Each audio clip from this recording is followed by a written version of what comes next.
श्री राधा और श्री कृष्ण का मिलन। श्री गर्ग जी कहते हैं, राजन, संध्या के समय श्री राधा ने नंद नंदन श्री कृष्ण को बुलवाया। उनका आमंत्रण पाकर नित्य एकांत स्थल में जहां शीतल कदली वन था, श्री कृष्ण वहां गए। कदली वन में एक मेघ महल बना था जिसमें चंदन पंख का छिड़काव हुआ था।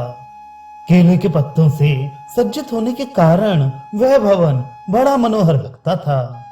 अपनी विशालता से सुशोभित उस मेघ भवन में यमुना जल का स्पर्श करके बहती हुई वायु पानी के फुहारे बिखेरती रहती थी। श्री राधिका का ऐसा सुंदर सारा मेघ मंदिर उनके विरह दुख की आग से सदा भस्मीभूत हुआ सा प्रतीत होता था। नरीश्वर गोलोक में प्राप्त हुए श्री दामा के श्राप से वृषभानु नंदिनी को श्री कृष्ण विरह का दुख भोगना पड़ रहा था। उस दशा में भी वे वहां अपने शरीर की रक्षा इसलिए कर रही थी कि किसी न किसी दिन श्री कृष्ण यहाँ आएंगे। सखी के मुख से जब ये संवाद मिला कि श्री कृष्ण अपने विपिन में पधारे हैं, तब श्री वृषभानु नंदिनी उन्हें लाने के लिए अपने श्रेष्ठ आसन से तत्काल उठकर खड़ी हो गईं और सहेलियों के साथ दरवाजे पर आईं। व्रजेश्वरी श्यामा ने व्रज वल्लभ श्याम सुंदर श्री कृष्ण को उनका कुशल समाचार पूछते हुए आसन दिया और क्रमशः अर्घ्य आदि उपचार अर्पित किए। नरेश्वर परिपूर्णतमा श्री राधा ने परिपूर्णतम श्री कृष्ण का दर्शन पाकर विरह जनित दुख को त्याग दिया और संयोग पाकर वे हर्षोल्लास से भर गईं। उन्होंने वस्त्र, आभूषण और चंदन से अपना श्रृंगार किया। प्राणनाथ श्री कृष्ण के कुछ स्थली चले जाने के बाद से श्री राधा ने कभी श्रृंगार धारण नहीं किया था। इस दिन से पहले उन्होंने कभी पान नहीं खाया, मिष्ठान्न भोजन नहीं किया, शैया पर नहीं सोई और कभी हास परिहास नहीं किया था।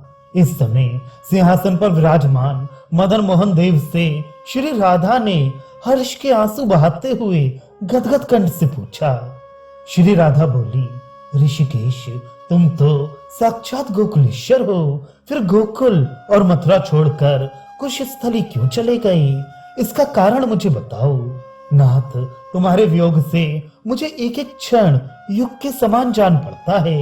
एक एक घड़ी एक एक मनवंतर के तुल्य प्रतीत होती है और एक दिन मेरे लिए दो परार्थ के समान व्यतीत होता है। देव, किस कुछ समय में मुझे दुखदायी विरह प्राप्त हुआ, जिसके कारण मैं तुम्हारे सुखदायी चरणार विंदों का दर्शन नहीं कर पाती हूँ। जैसे सीता श्री राम का और हंसनी मान सरोवर को चाहती है, उसी तरह मैं तुम मानदाता राशेश्वर से नित्य मिलन की इच्छा रखती हूँ। तुम तो सर्वज्ञ हो, सब कुछ जानते हो। मैं तुमसे अपना दुख क्या कहूँ? नाथ, 100 वर्ष बीत गए किंतु मेरे वियोग का अंत नहीं हुआ। राजन, अपने परम प्रियतम स्वामी श्याम सुंदर से ऐसा वचन कहकर स्वामी श्री राधा विरह अवस्था के दुखों को स्मरण करके अत्यंत खिन्न हो फूट फूट कर रोने लगी। प्रिया को रोते देख प्रियतम श्री कृष्ण ने अपने वचनों द्वारा उनके मानसिक क्लेश को शांत करते हुए ये प्रिय बात कही। श्री कृष्ण बोली, प्रिय राधे, ये शोक शरीर को सुखा देने वाला है, अतः तुम्हें शोक नहीं करना चाहिए। हम दोनों का तेज एक है जो दो रूपों में प्रकट हुआ है। इस बात को ऋषि महर्षि जानते हैं। जहां मैं हूँ वहां सदा तुम हो और जहां तुम हो वहां सदा मैं हूँ। हम दोनों में प्रकृति और पुरुष की भांति कभी वियोग नहीं होता। राधे, जो नराधम हम दोनों के बीच में भेद देखते हैं, वे शरीर का अंत होने पर अपने उस दोष दृष्टि के कारण नरकों में पड़ते हैं। श्री राधिके जैसे चकई प्रतिदिन प्रातः काल अपने प्यारे चक्रवाक को देखती है, उसी तरह आज से तुम भी मुझे सदा अपने निकट देखोगी।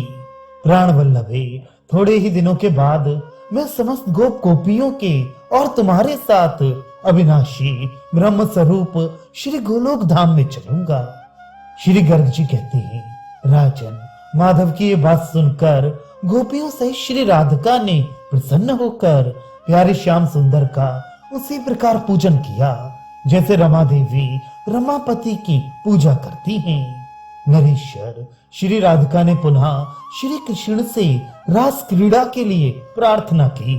तब प्रसन्न हुए राशीश्वर ने वृंदावन में रास करने का विचार किया।